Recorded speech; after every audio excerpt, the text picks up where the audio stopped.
நாயுடுன்ற feeling ஜாஸ்தி இருக்கும் அவங்களுக்கு. இந்த பெல்ட்டில் வந்து பார்த்திங்கன்னா அவங்க தான் டாமினன்ட். அந்த அவங்க சார்ந்து இருக்கக்கூடிய திராவிட முன்னேற்ற கழகம்னு சொல்கிறதோட தெலுங்கு திராவிட முன்னேற்ற கழகம்னு சொல்லிட்டு போகலாம். தமிழ் பேசுகிறதெல்லாம் போய், ஜாதி சமூக நீதி பேசுகிறதெல்லாம் போய், இதை வந்து செல்வ பெருந்தகை வந்து பூசி மொழுகிறார். அவரும் வந்து ஒரு சில தவறுகள் செய்கிறார். நல்லாட்சி கொடுத்து கொண்டு இருக்கும் ஸ்டாலின் அப்படின்னு சொல்லி அவர் கிட்ட நல்ல பேர் வாங்கணுன்ற மாதிரி பேசுகிறார். அது உண்மை இல்லை. இவர் துரைமுருகன் என்ன சொல்கிறாருன்னா, அவரை வந்து கொச்சைப்படுத்தும் இந்த வேணும்னே அவரை வந்து அந்த ஜாதி ரீதியாக உணர்வு கொண்டு அவர் என்ன தாக்கணும்னு தான் என்ன பண்ணுறாருன்னா, எம்எல்ஏவெல்லாம் அழைக்கணும்னு அவசியம் கிடையாதுன்ற மாதிரி பேசுகிறார். இது முழுக்க மனசில் ஒரு வஞ்சத்தை வச்சுக்கிட்டு பேசுகிற கதை தான் இது.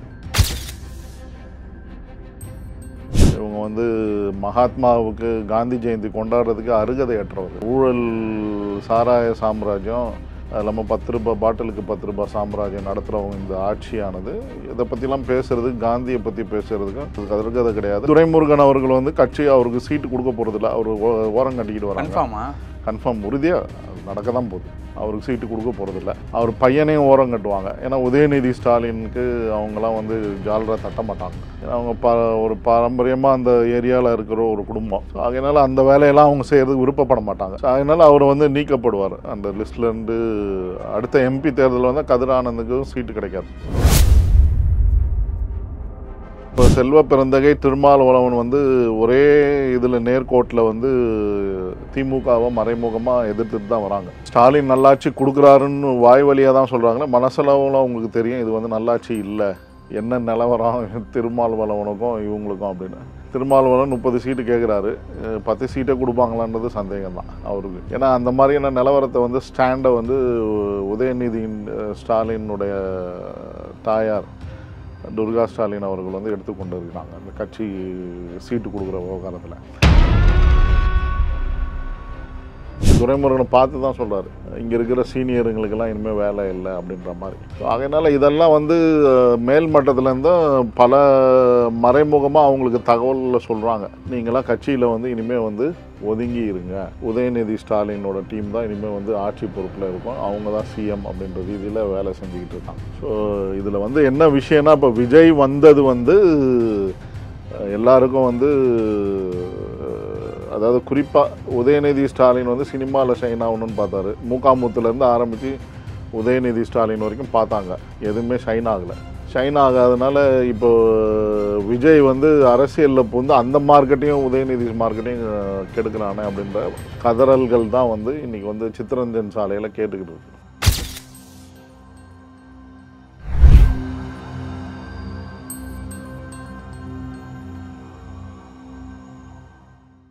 ரியல் ஒன் நேயர்களுக்கு வணக்கம். இன்று நம்மளுடைய நேர்காணலுக்கு அரசியல் விமர்சகரான திரு சரவண பெருமாள் அவர்கள் நினைச்சிருக்காங்க. சார் வணக்கம். வணக்கம். வணக்கம். எப்படி இருக்கீங்க?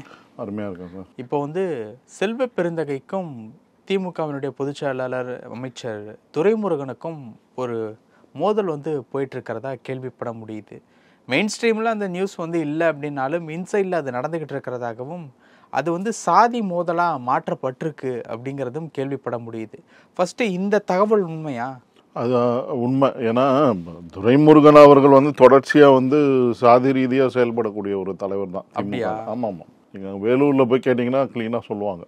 அவர் வந்து அவர் சார்ந்து இருக்கக்கூடிய சாதி, அதை குறிப்பிட்ட ஆட்கள்லாம் வந்து அரவணைச்சி வைப்பார் அவர். அது இல்லாமல் இந்த குடியாத்தம் குமரனே வந்து பார்த்திங்கன்னா முட்டல் மோதல்கள் வந்து அதுவும் ஒரு காரணம். ஜாதி ரீதியான ஒரு விஷயங்கள். அது இல்லாமல் வந்து கொடுக்கல் வாங்கல், அவர் பணம் சம்பாதிக்கிறாரு ஆனால் நம்மளை கவனிக்க மாட்டேங்கிறாரு அப்படின்ற மன உறுத்தலில் குடியாத்தம் குமரன் அதை எப்படி சைலண்ட் பண்ணிட்டாரு.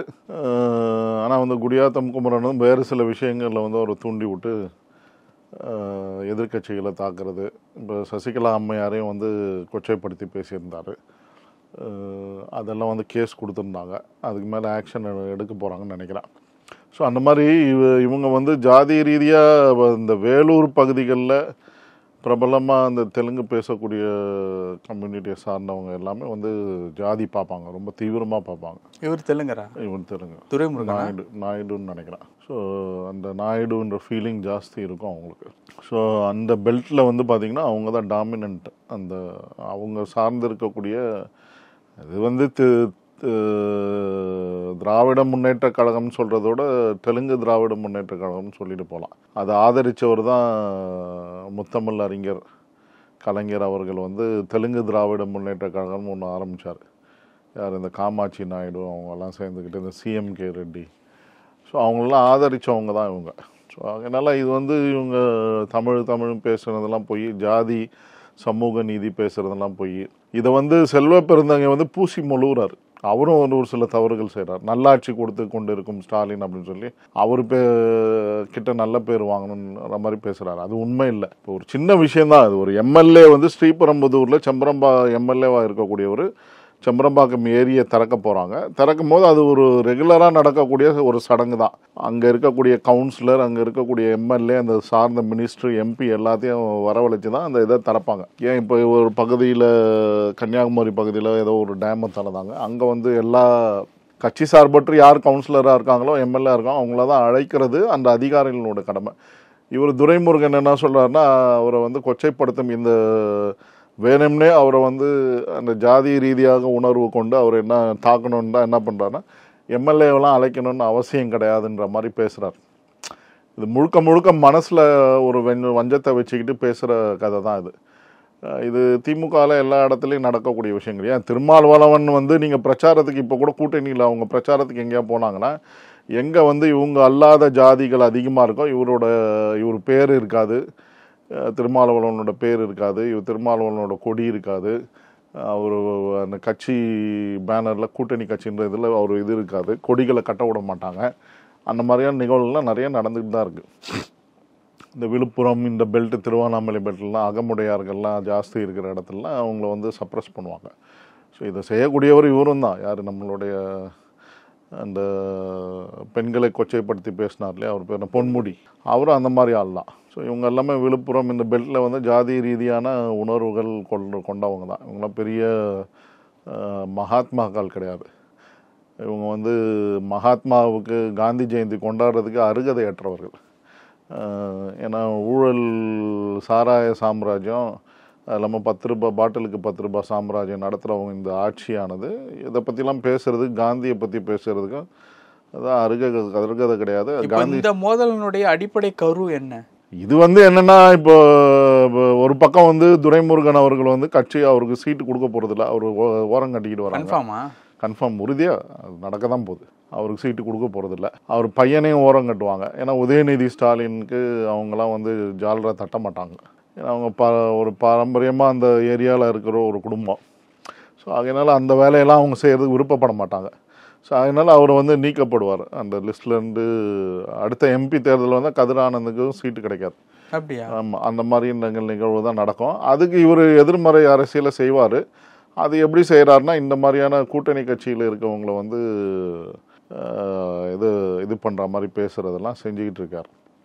அது அவர் தவறு சொல்ல முடியாது. அவரோட இதை போக்க அவர் காமிக்கிறார். ஸோ ஏற்கனவே திமுகவில் இருக்க விஷயங்களா ஜாதி ரீதியாக பேசக்கூடியவங்க தான் இவங்க வந்து பார்க்கக்கூடியவங்க தான். இந்த மாதிரியான நிகழ்வுகள் வந்து பார்த்திங்கன்னா, ஏன்னா இப்போ செல்வ பெருந்தகை, திருமாவளவன் வந்து ஒரே இதில் நேர்கோட்டில் வந்து திமுகவை மறைமுகமாக எதிர்த்துட்டு தான் வராங்க. ஸ்டாலின் நல்லாட்சி கொடுக்குறாருன்னு வாய் வழியாக தான் சொல்கிறாங்களே, மனசளவில் அவங்களுக்கு தெரியும் இது வந்து நல்லாட்சி இல்லை, எங்கேயா ஒரு வாய்ப்பு கிடைக்குமா, இந்த கூட்டணி விட்டு வெளியே போவோமா அப்படின்ற காலம் டிசம்பர் தான் பதில் சொல்லும். என்ன நிலவரம் திருமாவளவனுக்கும் இவங்களுக்கும் அப்படின்னு. திருமாவளவன் 30 சீட்டு கேட்குறாரு, 10 சீட்டை கொடுப்பாங்களான்றது சந்தேகம் தான் அவருக்கு. ஏன்னா அந்த மாதிரியான நிலவரத்தை வந்து ஸ்டாண்டை வந்து உதயநிதியின் ஸ்டாலினுடைய தாயார் துர்கா ஸ்டாலின் அவர்கள் வந்து எடுத்துக்கொண்டு இருக்கிறாங்க அந்த கட்சி சீட்டு கொடுக்குற விவகாரத்தில். ஸோ அதனால் இந்த மாதிரியான குளறுபடிகள்லாம் நடந்து கொண்டு இருக்குது. அது இல்லாமல் ஊழல் பெருத்து போச்சு. எல்லாமே வந்து இன்றைக்கி வந்து துரைமுருகனை வந்து அவர் சொல்கிற விஷயம் என்னென்னா, அவரை வந்து சைட்லைன் பண்ணிக்கிட்டே வராங்க. அதில் வந்து அவர் ரொம்ப வெக்ஸ் ஆகி போயிருக்காரு. இவங்கள மாதிரி ஆட்கள்லாம் வந்து ஸ்டாலினுக்கு கொடி பிடிக்கிறதுனால அந்த விஷயத்துலேயும் வந்து அவருக்கு அந்த விஷயங்கள்லாம் பிடிக்கல. ஸோ அதனால் செல்வ பெருந்தகையை தாக்கி தான் பேசுவார் அவர். அவரை கூப்பிடணுன்னு அவசியம் இல்லை. இது வந்து பாரம்பரியமான ரெகுலர் ரொட்டீன் இது பேட்டர்ன். கவர்மெண்ட் அஃபிஷியல் வந்து ஒரு அணையை திறக்கும் போது, மழை காலத்தில் வந்து அணையை திறந்து விடும்போது அது வந்து இது பண்ணுவாங்க. ஸோ இந்த மாதிரியான அதான் இதெல்லாம் வந்து தொடர்ச்சியாக என்னென்னா, திமுகவினுடைய இந்த கூட்டணி இரும்பு கோட்டையாக இருக்குன்னு சொல்லக்கூடியவங்களாம் பொய்யான தகவல்கள் அப்படின்றது இன்றைக்கி துரைமுருகன் அவர்கள் வந்து வெளிப்படுத்தியிருக்கிறார். அதுதான். ஸோ இரும்பு கோட்டை தகர்ந்து வந்து கொண்டே இருக்கிறது. நாள்பட டிசம்பர் ஜனவரியில் வந்து இந்த இரும்பு கோட்டை தகர்க்கப்படும் அப்படின்ற ரீதியில் தான் இவங்க செய்யக்கூடிய சமூக நீதி அப்படின்ற பொய்யை சொல்லிக்கிட்டு சுற்றுறாங்க பாருங்க. இந்த ஆட்சியினோட அவ்வளோதான். இப்போ இந்த மாதிரி இருக்கக்கூடிய ஒரு சுச்சுவேஷனில் இப்போ சீனியர் புள்ளிகள் இவர் மட்டும்தானா, ஐ பெரியசாமி, KN நேரு இவங்களுக்கு எல்லாருக்குமே ஒரு செக் அதாவது இருக்கா? எல்லாருக்குமே இருக்குது. அதுதான் நான் சொல்லிட்டு வராங்க காலங்காலமாக. ஏற்கனவே அதுதான் ரஜினிகாந்தை வச்சு தூண்டி விட்டாங்க மேடையில். யார் தூண்டி விட்டா? திமுக தான் தூண்டி விடும். வேற யார் தலைமை? ஆமாம், தலைமை தான் தூண்டி விட்டுது. அவர் ரஜினிகாந்த் இல்லைன்னா பேசிடுவார். அவர் அவ்வளோ தைரியம் இருக்குது அவருக்கு, ரஜினிகாந்துக்கு. சொல்லுங்கள் பார்க்கலாம். எதையா ஒன்று உருப்படியாக தைரியமாக பேசிடுவாரா? பேச மாட்டார். அதனால் யாராவது சொல்லி கொடுக்குறத அவர் வந்து சினிமாவில் நடித்தவர். பொதுவாகவே எங்கள் குரு சொல்லுவாங்க, இந்த சினிமாவில் நடிக்கக்கூடியவங்களுக்கு வந்து டயலாகை எழுதி கொடுத்தா தான் படிக்க தெரியும். அது மாதிரி இவரும் வந்து சினிமாவில் நடித்தவர் தான். யார்? MK ஸ்டாலினும் 2-3 தடவை முயற்சியெல்லாம் பண்ணி பார்த்தாங்க. டிவி சீரியல் வந்து தூர்தர்ஷனில் ஒன்று நடித்து பார்த்தாரு. எதுவுமே ஒர்க் அவுட் ஆகலை. அந்த மாதிரி சினிமாவில் நடிக்கக்கூடியவங்க ரஜினிகாந்துக்கு அவங்களுக்கு யாராவது சொல்லி கொடுத்தா அதை அப்படியே சொல்லுவாங்க மேடையில். அது அப்படியே அவங்க ஸ்டைலில் சொல்லும் போது அது என்ன ஆகுன்னா ஒரு பரபரப்பாகும். அதை தான் துரைமுருகனை வச்சுக்கிட்டு சொல்கிறாரு. துரைமுருகனை பார்த்து தான் சொல்கிறாரு, இங்கே இருக்கிற சீனியருங்களுக்கெல்லாம் இனிமேல் வேலை இல்லை அப்படின்ற மாதிரி. ஸோ அதனால் இதெல்லாம் வந்து மேல் மட்டத்துலேருந்தும் பல மறைமுகமாக அவங்களுக்கு தகவலில் சொல்கிறாங்க. நீங்களாம் கட்சியில் வந்து இனிமேல் வந்து ஒதுங்கி இருங்க. உதயநிதி ஸ்டாலினோட டீம் தான் இனிமேல் வந்து ஆட்சி பொறுப்பில் இருக்கும். அவங்க தான் சிஎம் அப்படின்ற ரீதியில் வேலை செஞ்சுக்கிட்டு இருக்காங்க. ஸோ இதில் வந்து என்ன விஷயம்னா, இப்போ விஜய் வந்தது வந்து எல்லாருக்கும் வந்து, அதாவது குறிப்பாக உதயநிதி ஸ்டாலின் வந்து சினிமாவில் ஷைன் ஆகணும்னு பார்த்தாரு. மூக்காமுத்துலேருந்து ஆரம்பித்து உதயநிதி ஸ்டாலின் வரைக்கும் பார்த்தாங்க. எதுவுமே ஷைன் ஆகலை. ஷைன் ஆகாதனால இப்போ விஜய் வந்து அரசியலில் வந்து அந்த மார்க்கெட்டையும் உதயநிதி மார்க்கெட்டையும் கெடுக்கிறானே அப்படின்ற கதறல்கள் தான் வந்து இன்றைக்கி வந்து சித்தரஞ்சன் சாலையில் கேட்டுக்கிட்டு இருக்கு. ஸோ அதனால் வந்து இந்த இது வந்து பார்த்திங்கன்னா தொடர்ச்சியாக இவர்களுடைய போக்கு சீனியர்கள் KN நேரு, KKS ராமச்சந்திரன், ராஜகண்ணப்பன் வரிசையாக சொல்லிக்கிட்டே போகலாம். இவங்க எல்லாருக்குமே வந்து இந்த நெருடல்கள் இருக்குது. நம்மளை ஓரம் கட்டிட்டாங்க, அவங்களும் தெளிவாக இருக்காங்க, சீட்டு கொடுக்க மாட்டாங்கன்றது ரீதியில். KKSலாம் இன்றைக்கி நாளைக்கு வந்து அதிமுக கூட போயிடுவார், சொல்ல முடியாது. அந்த மாதிரியான சூழ்நிலையெல்லாம் உருவாகும். ஏன்னா அதிமுகவில் இருந்தவர் தான், பிரபல அதிமுக புள்ளி தான் அவர். நல்லா வரவேற்பாங்க அவர் வந்தால் கூட. ஸோ அந்த மாதிரியான சூழ்நிலைகள் இருக்கும்போது வந்து கண்டிப்பாக இந்த ஜாதி ரீதியான பேச்சுகள் அவர்களுக்குள்ளே இருக்க தான் செய்யும். அது ஏற்கனவே அது சொல்லுவாங்க. அதுக்கே கூட்டணி கட்சிக்காரங்கள வந்து வம்புக்கு இழுக்கணும் அதுதான் சுவாரஸ்யம். ஏன்னா இப்போ அவங்களுக்கு ஒரு குறிப்பிட்ட சீட்டு கொடுப்பாங்களே, அவங்க ஒரு 30-40 சீட்டு கேட்குறாங்க. திருமாவளவன் 30-40 சீட்டு கேட்குறாரு, இவர் ஒரு 30 சீட்டு கேட்குறாரு. கேட்கும்போது எல்லாருக்கும் இவங்க ஆட்டோமேட்டிக்காக இவங்களோட இடம் காலி ஆகுதுல்ல. எப்படியும் திமுக தலைமை வந்து முடிவு பண்ணிடுச்சு இவங்களுக்கெல்லாம் சீட்டு கொடுக்கக்கூடாதுன்னு. இவங்களும் வந்து சீட்டு கேட்கும்போது அதையும் சாக்கா சொல்லி இவங்களுக்கு சீட்டு கொடுக்க மாட்டாங்க. கூட்டணி கட்சிகளுக்கு கொடுக்க வேண்டியிருக்கு, யங்ஸ்டருக்கு கொடுக்கணும் அப்படி இப்படின்னு ஏதாவது ஒரு காரணத்தை காமிச்சு அப்படி அந்த ஒரு போக்குலேயும் வந்து இவங்களை சைட்லைன் பண்ணுவாங்க. 60 சீட்டே நாங்கள் வந்து 2 பேருக்கும் கொடுக்க வேண்டியிருக்கு, விசிகாவுக்கும் காங்கிரஸுக்கும். அப்படி இருக்கும்போது உங்களை எங்கே நாங்கள் அக்காமடேட் பண்ணுறது? அது இல்லாமல் புதிய தலைவர்களை உள்ளே கொண்டு வரணும், அப்போ தான் கட்சி விருப்போடு இருக்கும், இல்லைன்னா சோட போயிடும் அப்படின்ற ரீதியில் பேசி அவங்களுக்கு சீட்டு கொடுக்க மாட்டாங்க. ஏதோ ஒரு காரணமாக சொல்லுவாங்க. அதனால தான் கூட்டணி கட்சிகளை தாக்குறாங்க. உள்ளே இருக்க கீழ்மட்ட 2வது கட்ட தலைவர்கள் எல்லாருமே வந்து கூட்டணி கட்சிகளை தாக்கிட்டு தான் இருக்காங்க. அவங்களுக்கு வந்து இவங்களுக்கெல்லாம் வச்சுக்கிட்டு நம்ம என்ன பண்ணுறது அப்படின்ற ரீதியில். இன்னொரு விஷயம் என்ன அப்படின்னு பார்க்கும்போது, திமுகவை பொறுத்த வரைக்கும் இப்போ சீனியர்களுடைய நிலைப்பாடுகளே இப்படி திண்டாட்டமாக இருக்குது. அப்படிங்கிறப்போ 2026 தேர்தலில் அவங்களுடைய தொகுதிகளில் வேறு யாரையாவது நிறுத்தினாங்க அப்படின்னா அவங்க தான் கிட்டத்தட்ட 40-45 வருஷமாக ஒர்க் பண்ணி அந்த இடத்துல பில்ட் பண்ணி வச்சுருக்காங்க. புதுசாக ஒரு ஆளை நிறுத்தும் போது இவங்க அவங்களுக்கு வேலை பார்ப்பாங்களா அப்படிங்கிற ஒரு கேள்வி வருதில்ல. அந்த இடத்துல மோதல்கள் ஏற்படுவதற்கும் வாய்ப்பு இருக்குல்ல. கண்டிப்பாக நடக்கும். அதுதானே அரசியலினுடைய தேர்தல் அரசியலினுடைய கணக்கே தானே. நீங்கள் அங்கே பிரபலமாக இருக்கக்கூடியவங்களை நிறுத்தலை, அவங்க சொல்லக்கூடிய ஆட்களை நிறுத்தலைன்னா இதுதான் நடக்கும். அது எல்லா கட்சிக்கும் பொருந்தும். இப்போது உதாரணத்துக்கு வந்து பார்த்திங்கன்னா மோடி அவர்களே வந்து ஒரு சில அரசல் புரசல்களாக செய்திகள் தான் யூபியில் வந்து யோகி ஆதித்யநாத் சொன்ன ஒரு 50 பேருக்கு சீட்டு கொடுத்துருந்தாங்கன்னா 80க்கு 80 சீட்டு அங்கே ஜெயிச்சிருப்பாங்க. யூபியில் மெஜாரிட்டி ஆட்சி அமைச்சிருப்பாங்க. அது செய்யாதப்போ வந்து இன்னைக்கு வந்து பிஜேபி அவஸ்தைப்பட்டுக்கிட்டு இருக்காங்க. அது எல்லா கட்சிக்கும் பொருந்தும். நீங்கள் அங்கே பிரபலமாக இருக்கவங்கள கன்சல்ட் பண்ணாமல் அவங்களுக்கு அவங்க சொல்லக்கூடிய ஆட்களுக்கு கொடுத்துடணும். ஒன்று இல்லை அவங்கள நிறுத்திட்டு போயிடணும். சாவர வரைக்கும் அவனே எம்எல்ஏவாக இருக்கட்டும் அப்படின்னு சொல்லிட்டு. இந்த இப்போ ஈரோட்டில் போய் நிறுத்தினாங்க. யாரை?